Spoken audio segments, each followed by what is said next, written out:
Hi friends, welcome to Ramya talks official. ప్రతి ఒక్కరు ఆడవారి గురించి మాట్లాడతారు. ఈ వీడియోలో నేను మగవారి గురించి మాట్లాడదాం అనుకుంటున్నాను. ఒక ఫ్యామిలీలో మగ సంతానం పుట్టగానే ఎంతో సంతోషిస్తారు. ఆ పిల్లవాడిని చిన్నతనంలో చాలా జాగ్రత్తగా పెంచుతుంటారు. కానీ ఒక వయసు రాగానే ఆ పిల్లవాడి మీద ఎన్నో బాధ్యతలు పెరిగిపోతాయి. చాలా కష్టపడి చదివి జాబ్ తెచ్చుకోవాలని అనుకుంటాడు. కానీ ఆ చదువు మరియు జాబ్ మధ్యలో ఎన్నో సవాళ్ళను ఎదుర్కొంటాడు. ఆ సవాళ్ళు ఏంటో మధ్యతరగతిలో పుట్టిన అబ్బాయికే తెలుస్తుంది. అమ్మ నాన్న ఎంతో కష్టపడి కొంతవరకు చదివిపిస్తారు. ఇంకా వారి దగ్గర ఓపిక లేక భారం మొత్తం కొడుకు మీద వేస్తారు. అప్పుడు అతను ఒక పార్ట్ టైం జాబ్ చేస్తూ చదువును కొనసాగిస్తాడు, లేదా ఆ చదువు మానేస్తాడు. పనులు చేసుకుంటూ కుటుంబానికి తోడుగా నిలుస్తాడు. పార్ట్ టైం జాబ్ చేసుకుంటూ చదువుకున్న వాడికి ఎలాంటి ప్రాబ్లం ఉండదు. కానీ పనులు చేసుకున్న వారికి వారి జీవితాంతం నరకాన్ని చూస్తారు. ఆ బాధ ఎవ్వరికీ తెలియదు. కనీసం ఆ బాధని వేరే వాళ్ళకి కూడా చెప్పుకోలేరు వాళ్ళు. కనీసం వారికి మంచి పెళ్లి సంబంధాలు కూడా రావు. ఏ పేరెంట్స్ అయినా వెల్ సెటిల్డ్ పర్సన్కే ఇచ్చి మ్యారేజ్ చేస్తారు. కానీ వారు కావాలని చదువు మానేయరు కదా. కొన్ని పరిస్థితుల వల్ల వారు ఆ కూలి పనులు చేసుకుంటూ ఉంటారు. అలానే ఎంత చదువుకున్న జాబ్ రావాలి కదా. ఆ జాబ్ కోసం వాళ్ళు పడే తిప్పలు మాటలో చెప్పలేనిది.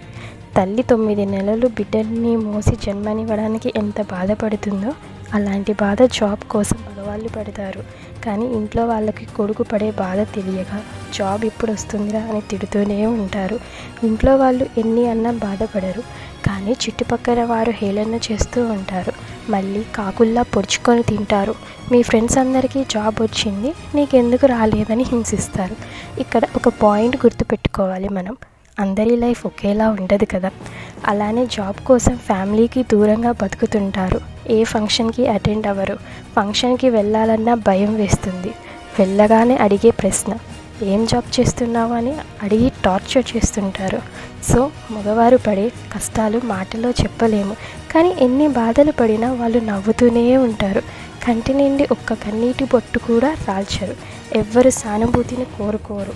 తమ లైఫ్లో అర్థం చేసుకునే వారు ఉంటే వారికి ఎలాంటి కష్టాలు వచ్చినా ఇష్టంగా భరిస్తారు. అలానే నా రియల్ లైఫ్లో చూసిన ఒక పర్సన్ గురించి మీకు చెప్తాను ఫ్రెండ్స్. వారిది జాయింట్ ఫ్యామిలీ. చిన్నతనం నుండి ఒక 15 ఇయర్స్ వచ్చే వరకు బాధలంటే ఏమిటో తెలియకుండా పెరిగాడు. అతనికి ఒక అన్నయ్య ఉన్నాడు.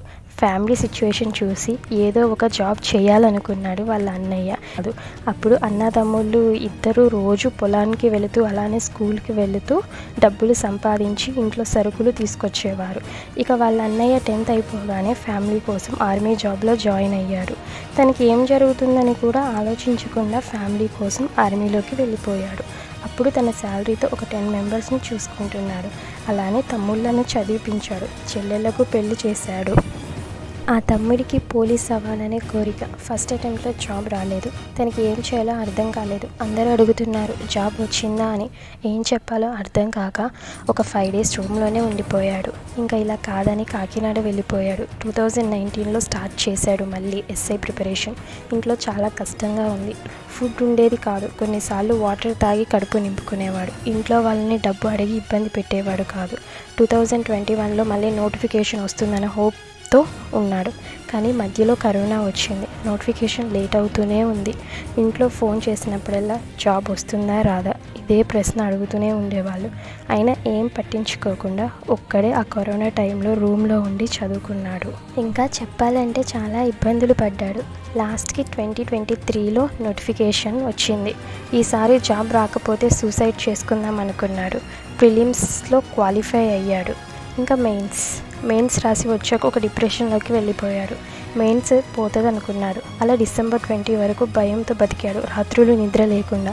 ఇంకా December 21 నైట్ ఎస్ఐ రిజల్ట్స్ వచ్చాయి. తన సబ్ ఇన్స్పెక్టర్ ఆఫ్ పోలీస్ అనే జాబ్ వచ్చింది. తను ఎంతో సంతోషించాడో మాటలో చెప్పలేను. సో సక్సెస్ అయ్యాడు. ఫ్యామిలీకి తోడుగా నిలిచాడు. చూసారా ఫ్రెండ్స్, అబ్బాయి ఎంత కష్టపడతాడో. సో అబ్బాయిల్లో కూడా మంచివారు ఉంటారు. వారికి రెస్పెక్ట్ ఇద్దాం, వారిని అర్థం చేసుకుందాం. వీడియో నచ్చినట్లయితే లైక్ చేయండి, షేర్ చేయండి, సబ్స్క్రైబ్ చేసుకోండి. Thanks for watching.